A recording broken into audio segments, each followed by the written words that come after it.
So I must say that her apologies. But you know, point here is not selling Hindu Swaraj. But where is this Swaraj awareness in the entire thinking of Hinduism? Either scholars, religious persons, or the practitioners, where is that? And when there was a Swaraj awareness in this country, it did what? Only a couple of decades back, British thought that this India can never raise itself. In 1900, they used to say that we have beaten them so much that they cannot lift their head now. They can't say no to us.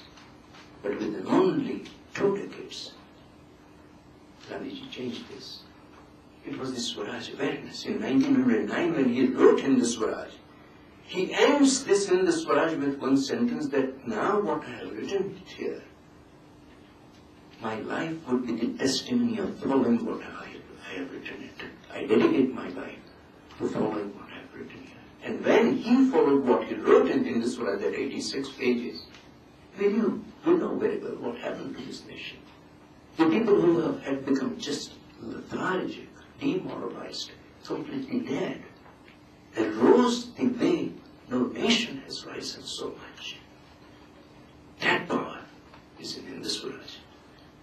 For the past 15 years, we took to Hindu Swaraj, therefore, Swaraj, which we established precisely in order to see that what is happening to this very idea. I have spent my life studying Mahatma Gandhi after the Bihar movement. Didn't join politics, both of us, Neeruji and I, but spent life in studying. How could Mahatma Gandhi change it? What is that? Is that the power of non-violence, power of Swaraj? Not, I would say, non-violence, because there is a problem in just using non-violence alone without satyagraha. So we make this experiment.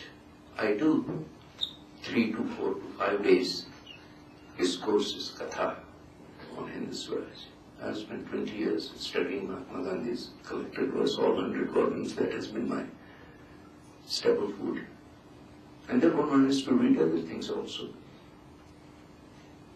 And then we took Hindu Swaraj to our people, farmers, artisans, even Naxalites, the very vibrant political activists. I think the cross-section of India, about 14 such experiments with 4 to 5 days, have really changed our own perception. Tremendous response. People used to say that this is something which we want. So much so that we had to translate it in Urdu. When we started doing work, that was 9/11, after the first anniversary, at the first anniversary of 9/11, I had to remind it to people that we have our own 9/11. About 6-7 years I wrote that. Rather than going to one 9/11 and submitting ourselves, we must remember that we have our own 9/11, which permanently showed the way out of this very cycle that is re-established by this modern 9/11, the violence and counter-violence. Its legitimacy. Its legitimacy was permanently dismantled by 9/11 in 1906 when Satyagraha was born in Johannesburg. That was also 11 September 1906. That I wrote about 6 years back or so.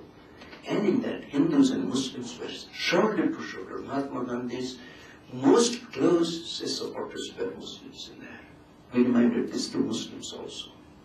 That this has been our legacy.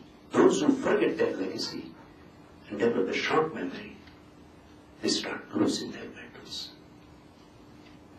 And it electrified many people. So we had to concentrate on that. And then the demand came. We started working on that. And when they said that, look, we have our problem, we are being demonized world over, said, then you must create another line. Take up to this legacy. If Islam is being demonized, if Muslims are being demonized, this has been the history. And then Badshah Khan's great experiment of non-violence, not even Gandhi's followers have even been able to provide that, example of non-violence as Badshah Khan's curriculum would have provided. Take the non-violence. So we developed a 4-stage approach. people on 9/11, we have our 9/11. This Satyagraha, birthday of Satyagraha. Swaraj Samvad we started. In the Swaraj, those who are interested in that.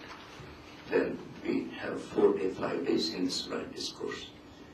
And out of that, then we said, okay, if now your commitment is right, and if you think that this is something which has moved you, let us see to it that in your own street, in your own mohalla, in your own village, in your own community, if there are conflicts, and there are conflicts and conflicts, yes, it's very right that politics today divides us on every line, which are the lines of our multiplicity of culture, languages, they are redefined as incompatible lines of interest, and of course settle conflict in situation. So polarization must be stopped.